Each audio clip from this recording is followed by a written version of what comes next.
ते कोकणातल्या अर्ज माघारीवरून विनायक राऊत आणि बाळ मानेंमध्ये आता जुंपलीये. बाळ मानेंचं आयुष्य हे मॅनेज होण्यात गेलं. अर्ज माघारीसाठी किती पैसे घेतले ते लवकर जाहीर करू असं सांगत विनायक राऊतांनी हल्लाबोल केलाय आणि त्याला उत्तर देताना विनायक राऊतांनी आपली प्रतिमा काय आहे ते पाहावं असा टोला बाळ माने यांनी लगावलाय.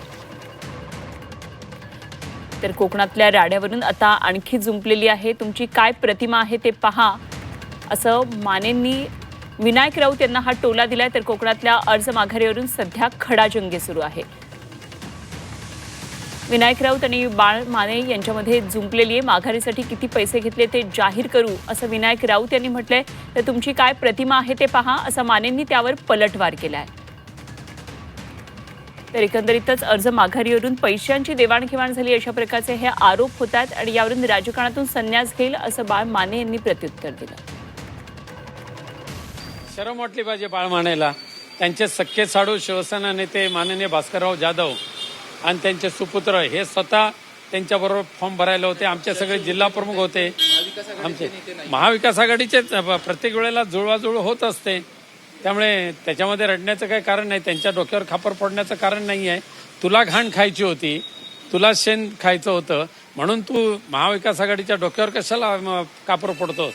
आणि आता ज्यांच्या बरोबर तू जाऊन फॉर्म मागे घेतलास त्याच्याकडून किती घेतले हे त्याने काही जणांना सांगितले. काही दिवसांनी आम्ही सांगू किती खोक्याचा गद्दार झाला तो.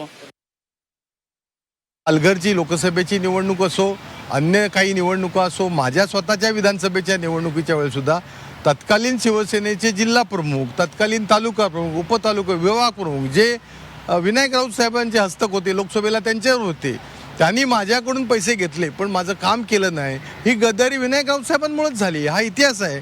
माझी सुनबाई शिवानी माने सावंत नगरपालिकेला जेव्हा उभी होती त्यावेळेला सुद्धा ह्यांनी हाराकिरी केली. प्रत्येक वेळेला विनायक राऊत साहेब 50,000साठी सुद्धा हरामखोरी करतात आणि माझ्यावरती टीकाच करतायत.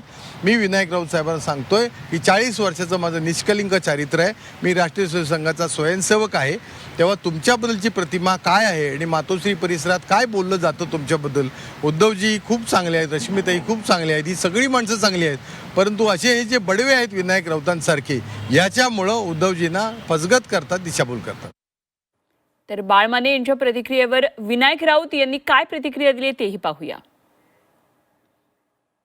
उलट्या बोंबा कशा असतात त्याचं उदाहरण म्हणजे बाळ माने.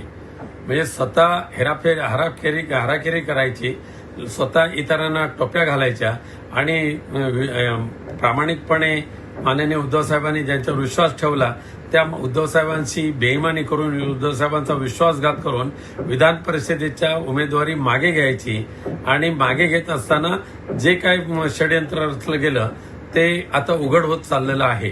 आणि म्हणून अशा या दल बदलू आणि विश्वासघातकी बाळमानेच्या प्रत्येक शब्दाला आता आम्हाला किंमत द्यायची गरज नाही आहे.